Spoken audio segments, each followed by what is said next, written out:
El estudio de hoy lo he titulado Por el poder de Dios, y viene del capítulo 10 del libro de Juan. Es un estudio que hemos estado haciendo de Juan, capítulo por capítulo, y sabemos que muchos de los temas del libro de Juan se repiten, como él lo puso en la introducción de su libro, en el primer capítulo, los primeros 18 versículos. Pero cada enseñanza, cada capítulo, está también en un contexto, ¿verdad? Cuando el Señor Jesús estaba con nosotros en esta tierra, estuvo entre su pueblo Israel y les enseñó proclamando que el reino de Dios se había acercado. Entonces vamos a ver en este capítulo 10 del libro de Juan, ¿qué dice Jesús? ¿Qué enseña Jesús?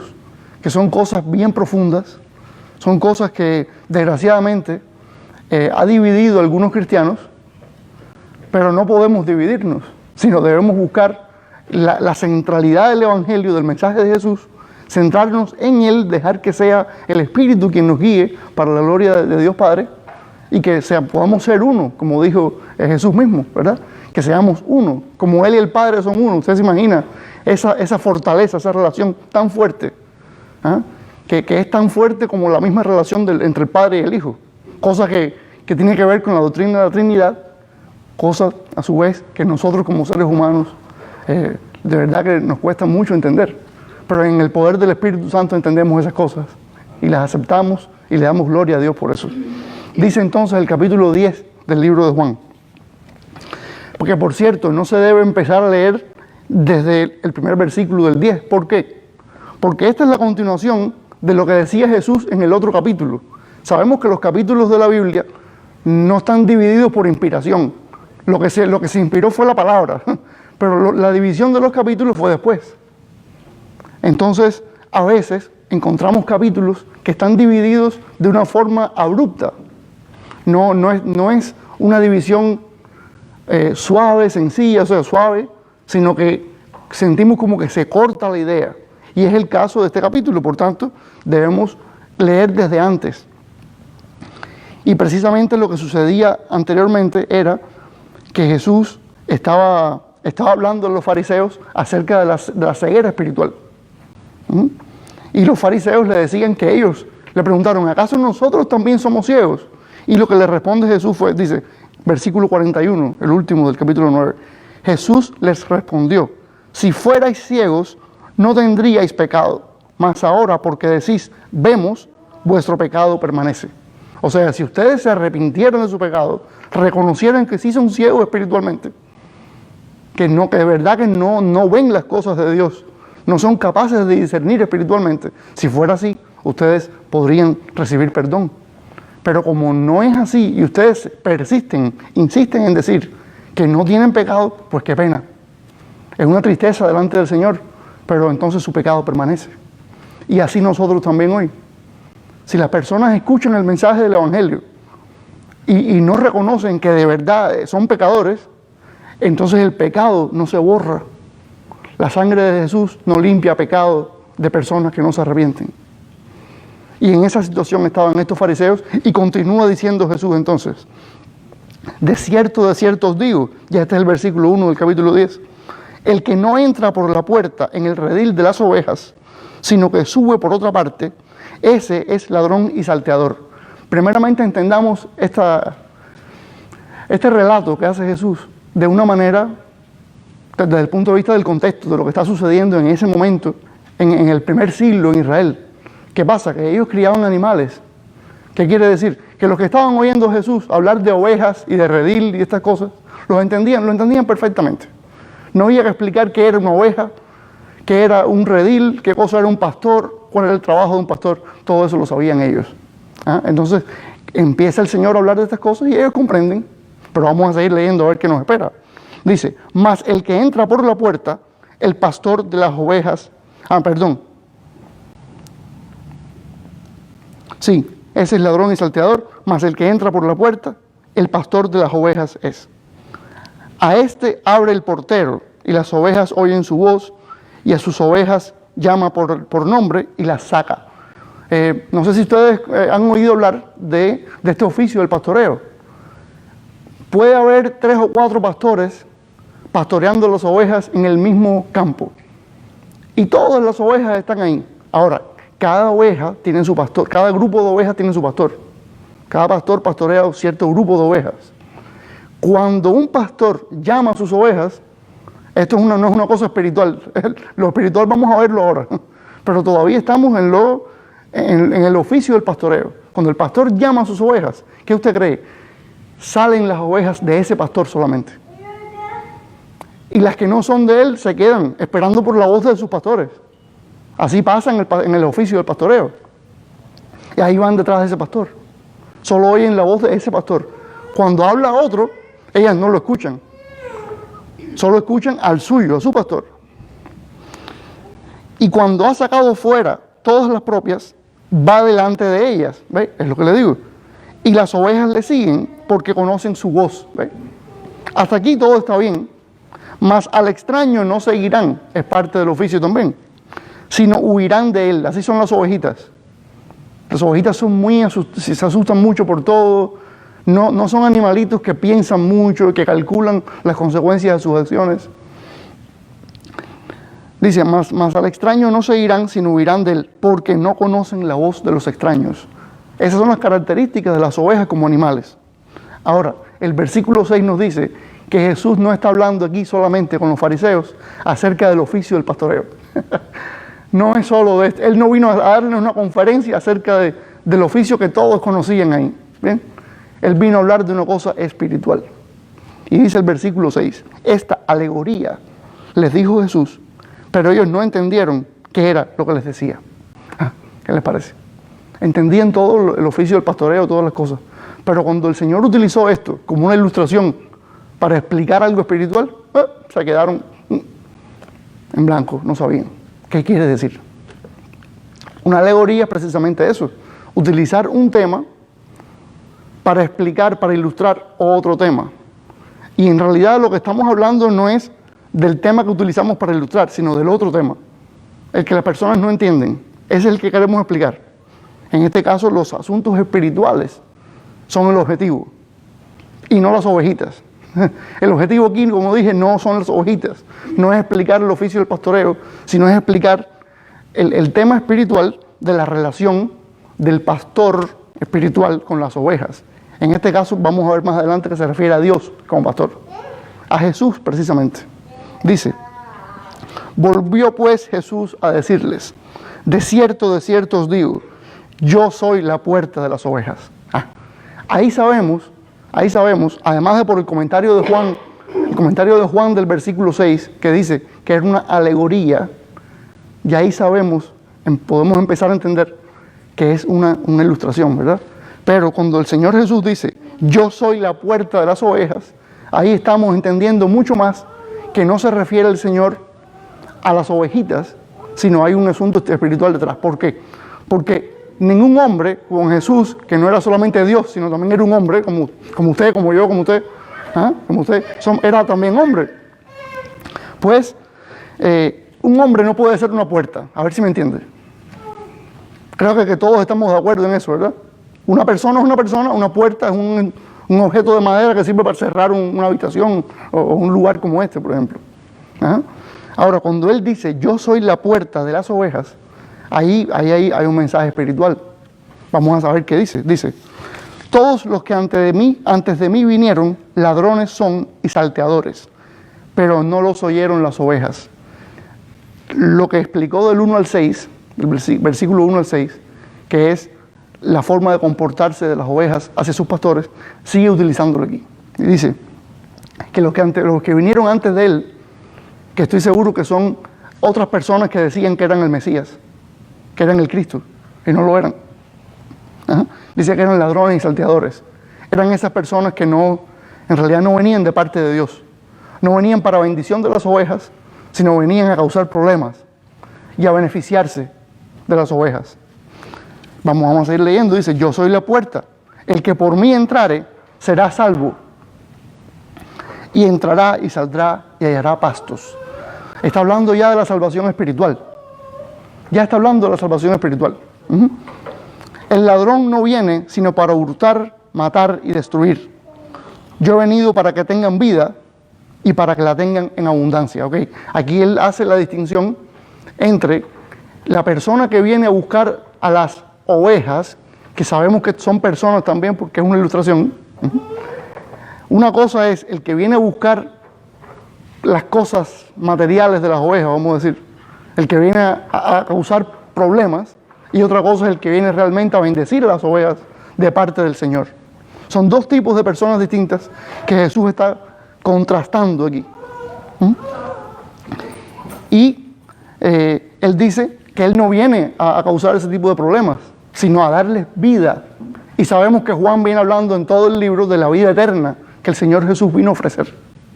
Que eso, para eso vino Jesús, para ofrecernos vida eterna. Desgraciadamente tantas personas no entendieron esto. Y los fariseos, ya los vemos en casi todos los capítulos, cómo desempeñan un papel fundamental para ilustrar este tipo de personas que no creyeron. Y es triste porque eran líderes religiosos, conocían la palabra de Dios perfectamente, pero sus corazones duros no les permitieron aceptar la palabra del Señor. Y dice aquí entonces en el versículo 12, más el asalariado, y que no es el pastor, de quien no son propias las ovejas, ve venir al lobo y deja las ovejas y huye, y el lobo arrebata las ovejas y las dispersa. ¿Qué sucede? Las ovejitas están en el terreno, en el campo, pero hay animales feroces que vienen a atacarlas, ¿verdad? A alimentarse de ellas. Ahora, cuando sucede eso, el verdadero pastor sabe cómo defender a las ovejas y es capaz hasta de poner su vida para salvar esas ovejas. Va a ir a atacar a ese animal y va a ir a tratar de matar a ese animal.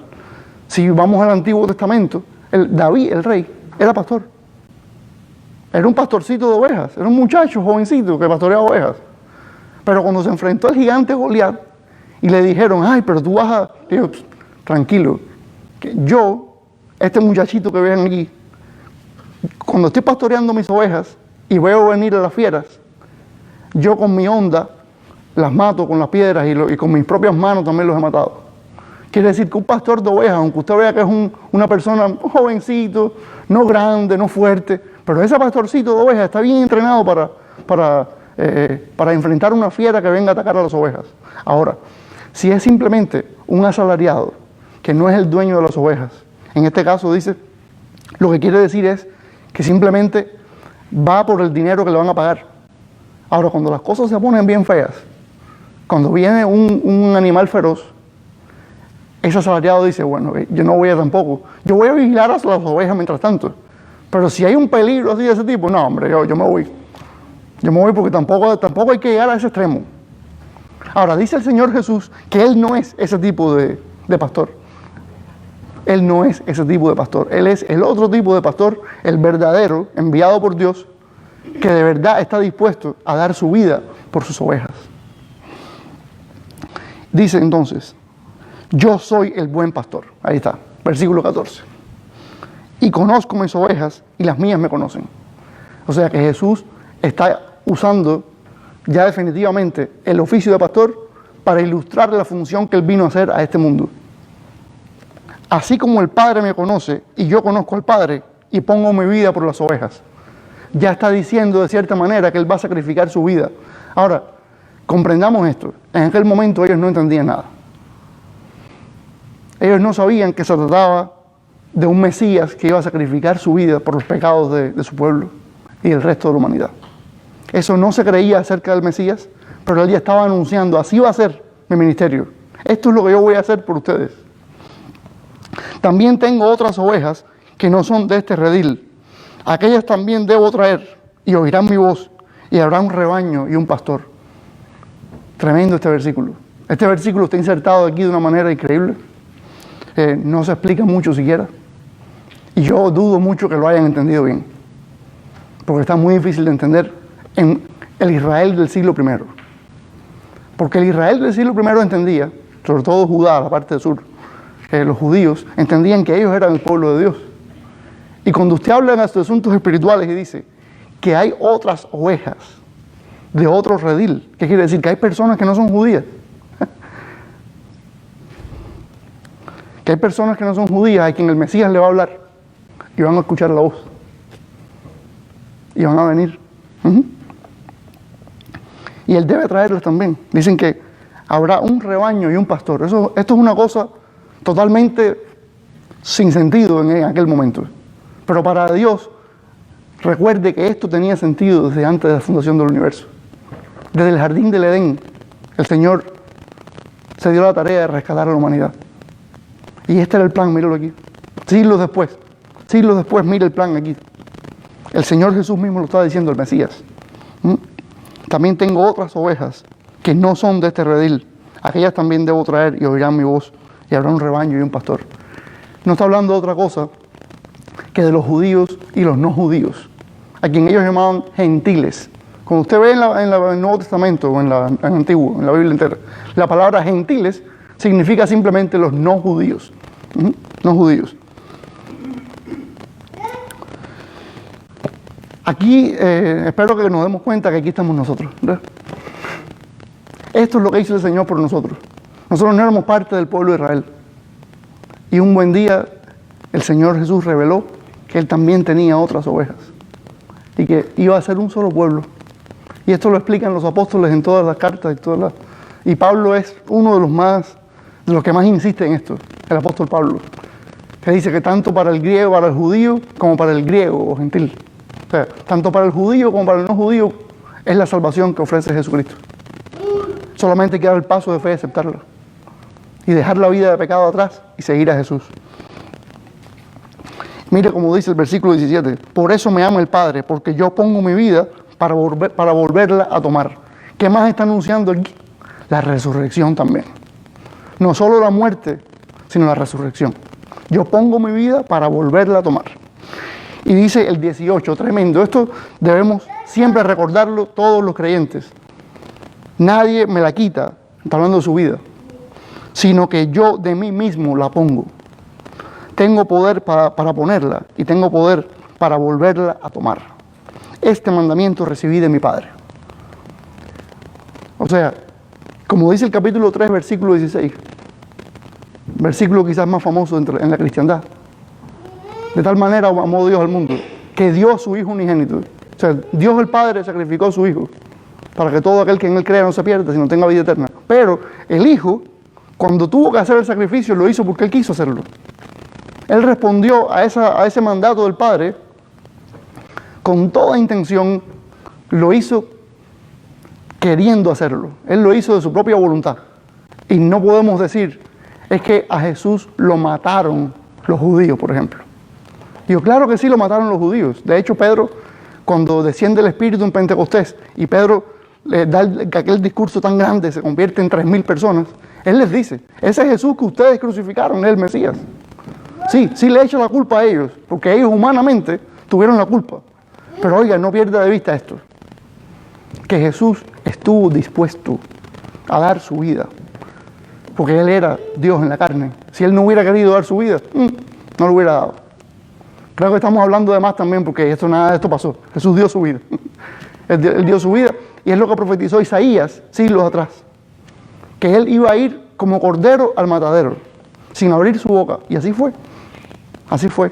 Cuando Pilato le dijo, tú no sabes que yo tengo potestad para perdonarte la vida o para quitártela, le dijo, no, tú no tienes más potestad de la que te ha sido dada. Tú no tienes más poder del que te ha sido dado, de lo alto, por supuesto. Así que a Jesús no le quitaron la vida sin Él poder hacer nada al respecto, diría yo. Sino que a Él sí le quitaron la vida, pero Él también se dejó. Él también se dejó. Y todo eso fue por nosotros, por nuestros pecados. Y es por eso que debemos responder positivamente a este llamado de Jesús. Debemos dar el paso de fe. Dice, volvió a haber disensión entre los judíos por estas palabras. En otras palabras, no entendieron nada. Unos entendían una cosa, otros entendían otras. Estamos hablando, recuerden, de los líderes religiosos, aquellos que conocen la palabra del Señor. Muchos de ellos decían, demonio tiene y está fuera de sí. ¿Por qué le oís? O sea, ¿para qué ustedes oyen a este hombre, que primero que todo está endemoniado y aparte de todo también está loco? ¿Por qué lo oímos? ¿Por qué seguimos oyendo este tipo de discursos? Este tipo de discurso viene de un hombre que está loco y tiene un demonio también. Espero que entendamos que la locura era de ellos precisamente. Porque no tenían un hombre loco endemoniado delante de ellos. Esto ya hablaba Juan anteriormente, Lo he ilustrado Juan anteriormente mediante otras controversias que tuvo Jesús con los líderes judíos. Tenían delante al Mesías y ellos creían que era un hombre loco y endemoniado. Pero había otras respuestas a esto. Decían otros, versículo 21, estas palabras no son de endemoniado. O sea, esto es palabra de sabiduría, esto no es palabra de un demonio. ¿Puede acaso el demonio abrir los ojos de los ciegos? Recuerden que hace poco leímos la historia del ciego de nacimiento, a quien Jesús curó. ¿Acaso una persona endemoniada puede orar por un ciego? En este caso Jesús le dijo, pues, venga, te voy a echar un poco de lodo aquí, que sé yo, ve a jugarte. Y fue sano. ¿Acaso puede un endemoniado hacer una cosa como esta? No puede. No puede. Dice, ahora está contando Juan acerca de un evento, una fiesta, un festival de los judíos. Dice, celebrábase en Jerusalén la fiesta de la dedicación. La fiesta de la dedicación es simplemente lo que conocen los judíos hoy por Hanukkah. Hanukkah. Es, una rebelión que hubo hace muchos siglos también, o sea, sí, tiempo antes de Jesús. Había habido una rebelión y había un hombre llamado Judas Macabeo, había conquistado, había vencido a los conquistadores de aquel momento, y el pueblo judío siguió celebrando esta fiesta, conmemorando esto, aunque no fue por orden de Dios. Pero vemos también que Jesús era parte de esto y que no tenía nada de malo celebrar esto. Aquí vemos también que muchas tradiciones no son malas como tal, ¿verdad? Muchas tradiciones no son como tal malas. Hay algunas que sí son malas. ¿Por qué? Porque la palabra de Dios queda en un segundo plano y entonces la tradición es lo que me importa. Es que así como yo hago las cosas. Pero vamos a ver qué dice la palabra. Dice, no. Así se hacen las cosas. Ya veremos después lo que dice la palabra. Pero no es así. Es que dice la palabra y vamos a ver si lo que estamos haciendo no va en contra. Si no va en contra, bueno, vamos a analizar y vamos a conversar. Y quizá eso pasó con Hanukkah. Hanukkah no contradecía la palabra de Dios. Y ahí celebraban ellos esta fiesta de la dedicación, como dice Juan. Era invierno y Jesús andaba en el templo por el pórtico de Salomón. Y le rodearon los judíos y le dijeron, ¿hasta cuándo nos turbarás el alma? Si tú eres el Cristo, dínoslo abiertamente. O sea, no nos tortures más espiritualmente. Acabas de decir si tú eres de verdad el Cristo, el Mesías. Dinos si tú eres ese que Dios envió para liberar al pueblo. Jesús les respondió, os lo he dicho y no creéis. Las obras que yo hago en nombre de mi Padre, ellas dan testimonio de mí. Lo mismo que ha venido diciéndoles. Ustedes ven las obras que yo he hecho, son en nombre de mi Padre.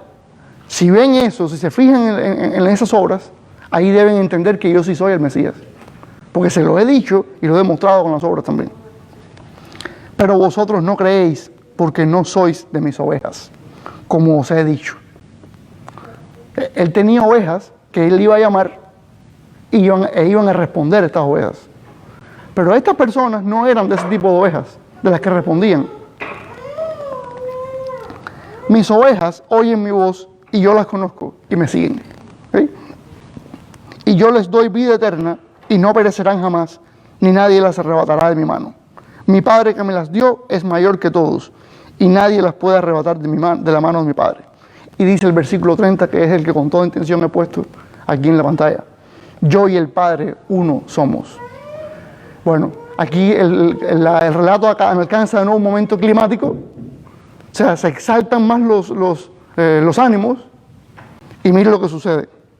Entonces los judíos volvieron a tomar piedras para apedrearle. Vea. Supuestamente esto volvió a ser blasfemia.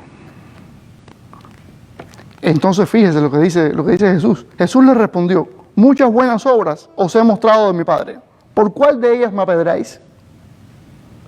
Le respondieron los judíos diciendo, por buena obra no te apedreamos.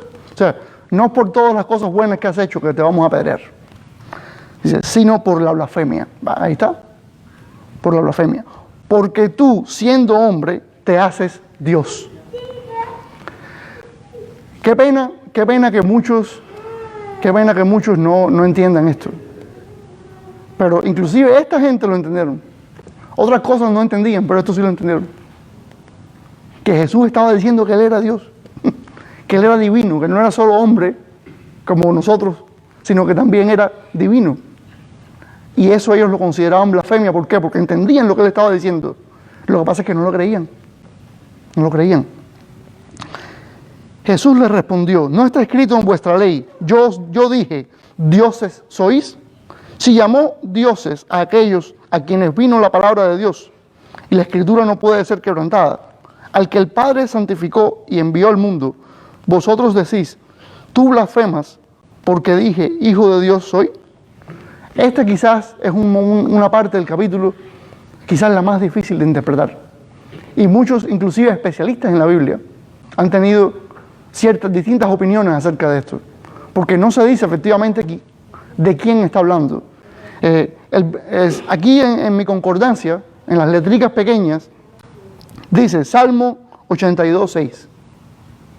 Usted busca ese versículo y se da cuenta que eso es lo que dice, dioses sois, en el Salmo 82:6. Los rabinos judíos inclusive tuvieron problemas. O sea, no se ponían de acuerdo, vamos a decir, en cuanto a esto. ¿Por qué? Porque Dios no le va a llamar dioses a las personas. Dios es uno solo. Ninguna persona es Dios. Yo lo que entiendo por encima aquí es que puede tratarse, porque leí también el Salmo 82, usted puede leerlo, y puede tratarse de la naturaleza caída del ser humano. Cómo el ser humano va a morir por el pecado. Pero aún así está oscuro el significado. Gracias a Dios, este no es el punto principal del capítulo. En esto no debemos perder todo el tiempo, porque en realidad no es el punto principal del capítulo. Sino que fíjense lo que dice Jesús en el 37. Si no hago las obras de mi Padre, no me creáis. Esto es lo que debemos entender.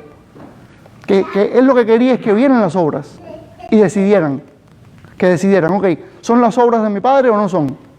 Si son las obras de Dios, ustedes deben creerme, y punto. Mas si las hago, aunque no me creáis a mí, creed a las obras, para que conozcáis y creáis que el Padre está en mí y yo en el Padre. O sea, yo les digo que estas obras son por la relación que hay entre mi Padre y yo. Si de verdad estas obras dan testimonio de eso, crean, simplemente crean. No una fe ciega, sino precisamente es una fe basada en las obras que el Mesías hizo. Procuraron otra vez prenderle, pero Él se escapó de sus manos. Quiere decir, no entendieron. Y se fue de nuevo al otro lado del Jordán, al lugar donde primero había estado bautizando Juan, y se quedó allí. Estamos hablando de Juan el Bautista, el que vino a anunciar el ministerio de Jesús.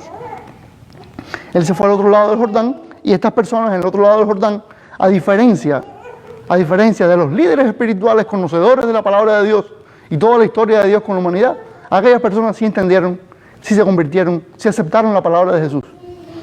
Y muchos venían a Él y decían, Juan, a la verdad, ninguna señal hizo, pero todo lo que Juan dijo de este era verdad. Y muchos creyeron en Él allí. Quiere decir que por las mismas señales que no creyeron los grandes líderes espirituales, pues aquellas personas comunes y corrientes sí creyeron. Ahora, hay dos cositas dos puntos que yo quería resaltar acerca de este capítulo. Y son puntos bien difíciles, porque como dije al principio, son las cosas que tienden a dividir un poco a los cristianos. Y por eso he titulado el mensaje por el poder de Dios. Si leemos de nuevo los versículos 27 y 28, mis ovejas oyen mi voz y yo las conozco y me siguen, y yo les doy vida eterna y no perecerán jamás, y nadie las arrebatará de mi mano. Vemos que Jesús está dando una declaración que no deja mucho lugar a otras interpretaciones. Mire, Jesús está diciendo que por el poder de Dios, que es lo que dice en el 29, mi Padre me las dio, las ovejas, es mayor que todos y nadie las puede arrebatar de la mano de mi Padre. Por el poder ese de Dios, los creyentes siguen a Jesús. Mis ovejas oyen mi voz y yo las conozco y me siguen. Hay una relación entre las personas que son de Jesús y Jesús. mediante la cual Él habla y las ovejas lo siguen. O sea que por el poder de Dios, los creyentes siguen a Jesús. Esto es un tema que Juan ha venido tratando desde el principio también. No fui yo quien tomó la iniciativa para venir al Señor, para arrepentirme de mis pecados. No fui yo. Eso fue por el poder de Dios. Y es lo que Juan dice en el capítulo 1. En el capítulo 1 Juan dice que estas personas, nosotros, los que somos de Jesús, no somos nacidos de nuevo por voluntad nuestra, de personas, sino por voluntad de Dios mismo. Dios mismo es el que obra en nuestros corazones. Y por eso nosotros damos el paso de fe y decimos, sí, Señor. Ahora, ¿es necesario el paso de fe? Absolutamente necesario. No puede faltar el paso de fe. Usted no puede decir, no, es que ya soy salvo porque Jesús murió por mí. ¿Ok? Y usted dio el paso de fe. Si no, nada se le puede asegurar. Usted tiene que dar ese paso de fe y decirle al Señor, Señor, yo soy tuyo. Dime qué hay que hacer. Dime qué creo. ¿Qué hago? Ayúdame a entender. Pero yo soy tuyo. Ya no quiero hacer lo mismo que estaba haciendo. Quiere decir que por el poder de Dios, los creyentes siguen a Jesús. También vemos en el otro versículo, en el 28, que por el poder de Dios, los creyentes están unidos a Jesús. Y quizás este sea el punto que más conflicto trae entre algunas personas. Por el poder de Dios, los creyentes están unidos a Jesús. Y yo les doy vida eterna. Y fíjense que empieza con la vida eterna. Jesús les da vida eterna a las ovejas que son suyas. Y no perecerán jamás. Esta parte, hay un grupo de cristianos que dicen que la salvación no se pierde, ¿verdad? Entre ellos yo no pienso que se pierda la salvación. Dice, ni nadie las arrebatará de mi mano. Ahora, está diciendo aquí que si las ovejas que son de Jesús están unidas a Jesús y de repente no están unidas, eso es porque alguien las arrebató de su mano. Pero ese fenómeno, dice Jesús aquí, que no es posible. ¿Por qué? Por el poder de Dios. Mi Padre me las dio. Todo esto empezó por voluntad de Dios Padre. Es mayor que todos, o sea, no hay nadie mayor que Dios, y nadie las puede arrebatar de la mano de mi Padre. Nadie puede hacer eso. Nadie puede venir y decirle a Jesús, esas ovejas por las que tú moriste, por las que tú pagaste con tu sangre, dámelas, que ya no son tuyas. Me las llevo para el infierno porque no son tuyas. Eso no se puede hacer. Es lo que está diciendo Jesús aquí. Y después dice, por si no entendemos de quién es la bendición, si del Padre o del Hijo, dice, yo y el Padre somos uno. Ahora, ¿qué está mal acerca de las dos posturas? ¿Cuál es el extremo de las dos posturas de que es que la salvación no se pierde bajo ninguna circunstancia? Ok, es verdad. Y la otra, la salvación sí se pierde o yo me puedo alejar del camino y perderla yo. Eso es otra postura. Ahora, ¿qué pasa con estas tres posturas?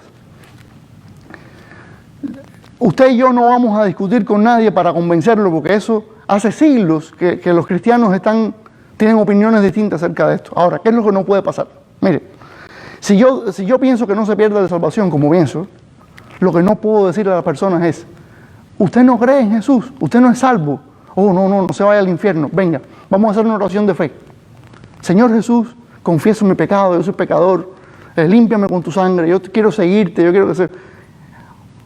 Hermano, tú hiciste la oración de fe, ya tú eres salvo, ya tú vas al cielo. O sea, esa persona que hizo su oración de fe, en realidad fue de labios y no había nada de corazón. Eso puede pasar. Usted insistir en que alguien haga la dichosa oración de fe. Y la hizo, claro, la tanta insistencia, lo convenció, lo manipuló, yo no sé cuántas cosas. Y la persona pobrecita hizo la oración de fe. Y esa persona puede creer que va al cielo. Pero si el corazón no estaba ahí, pues permítame decirle que cuando se muera va a despertarse en el otro lugar. Ajá. Y le va a preguntar al diablo, ¿y quién tú eres? Y yo, bienvenido. Pero tú no eres Dios. Digo, no, claro que no soy Dios. Y el problema es que si la persona no experimentó este nuevo nacimiento por voluntad de Dios, ninguna oración de fe va a salvar a nadie, ni va a sostener a nadie en las manos de Jesús. Eso es mentira. Es mentira que una oración tiene poderes mágicos. Entendamos eso.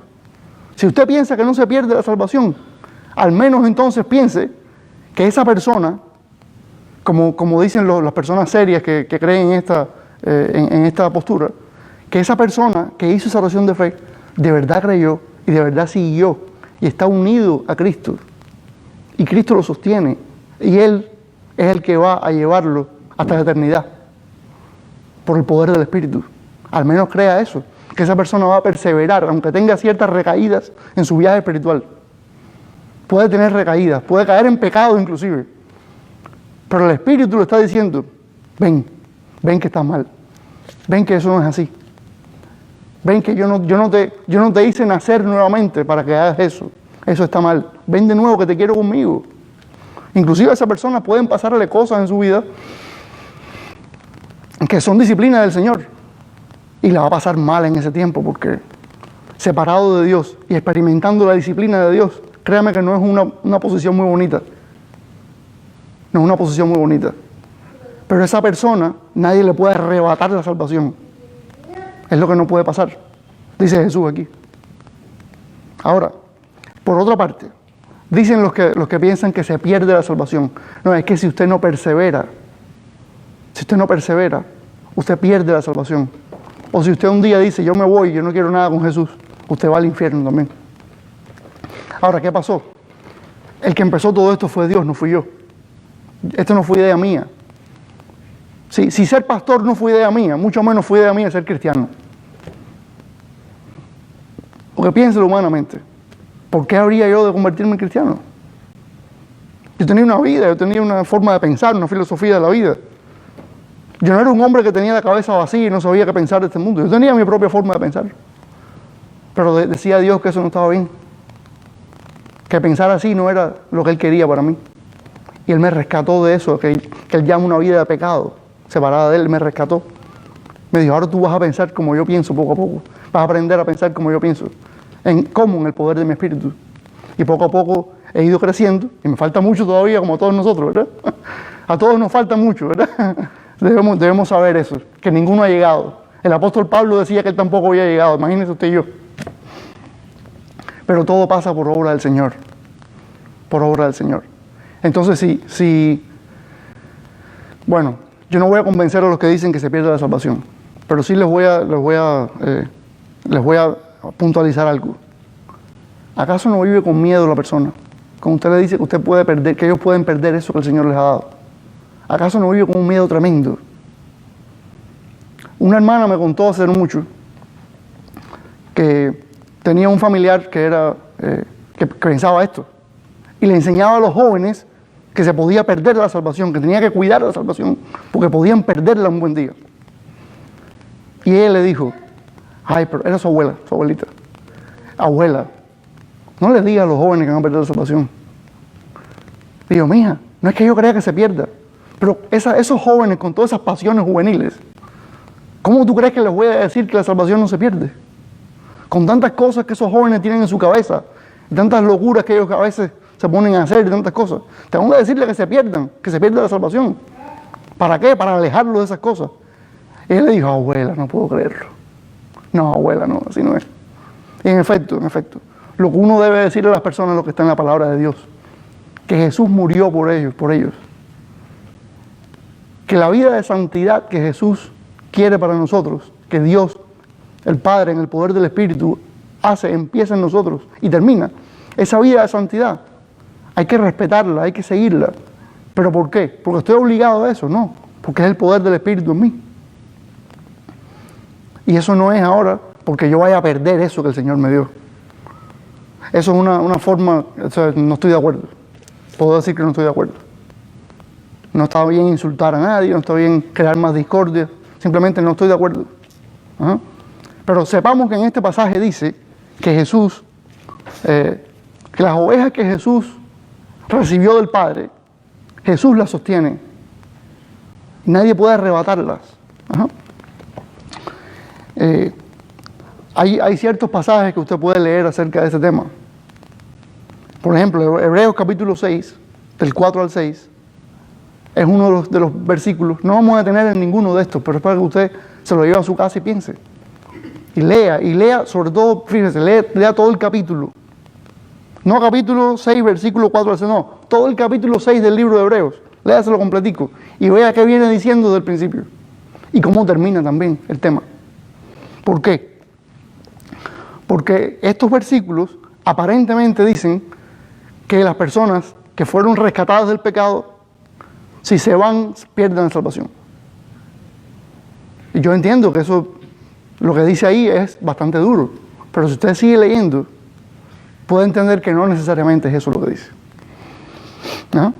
Que más bien es una advertencia a no salirse del camino. Pero puede leer también entonces Efesios 2, del 5 al 7, lea el capítulo 2 de Efesios completo, y lea Filipenses capítulo 2, del 12 al 16, pero lea Filipenses 2 completo también. Son cosas que le pueden dar una base, al menos al principio, para estudiar este tema y ver qué conclusiones usted saca. Pero la conclusión que debemos sacar de este capítulo es que Jesús explicó aquí claramente que el Padre es mayor que todos. El Padre le dio a Él esas ovejas y nadie podrá arrebatarlas de la mano de Él. Así que sigamos los que somos ya cristianos, sigamos confiados en esto, pero no como una licencia para pecar, sino con mucho temor del Señor. Porque recuerden que esto requirió la muerte del Hijo de Dios en una cruz. Esto no es una cosa con la cual debamos jugar. La santidad que el Señor obra en nosotros es una cosa seria. Es la obra del Señor y debemos respetarla y seguirla. Ahora, si usted no ha experimentado este nuevo nacimiento espiritual, pues entonces sepa que esto viene del Señor, que esto usted y yo no lo vamos a hacer. Es lo que siempre sigo diciendo. Y la gente dirá, pues, ¿para qué sigue repitiendo lo mismo? Sí, porque ese es el plan de salvación. Eso el Señor lo hace, pero usted dé el paso de fe. Y sepa, cuando esté en esta relación con el Señor, viendo a ver qué hace, cómo responde delante del Señor, sepa que todo esto es por el poder de Dios. ¿Está bien? Padre, gracias por tu palabra, porque tú nos transformas a través de tu palabra, porque tú nos has dado tu palabra, Señor, para que crezcamos en ti. Gracias porque es por tu poder que suceden todas estas cosas y porque tú quieres seguir salvando personas, Señor. Tú no quieres que nadie perezca y tú quieres traer a todos a la salvación, Señor. Así que te pedimos que en el poder de tu Espíritu Santo tú sigas trayendo personas, que la gente siga viniendo a ti, Señor. Y nosotros como iglesia podamos ser el instrumento, Señor, que ayuda a crecer estas personas, a edificarnos los unos a los otros.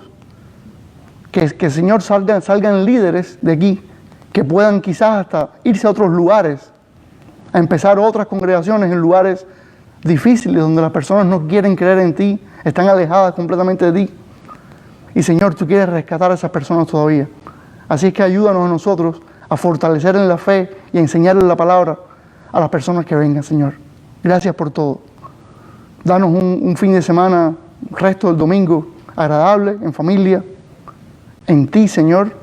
Y danos una semana buena también en todas las cosas que tengamos que hacer, nuestras obligaciones diarias. Pero que nunca nos olvidemos, Señor, de que todas esas cosas que hacemos, las hacemos para ti. En el nombre de Jesús. Amén.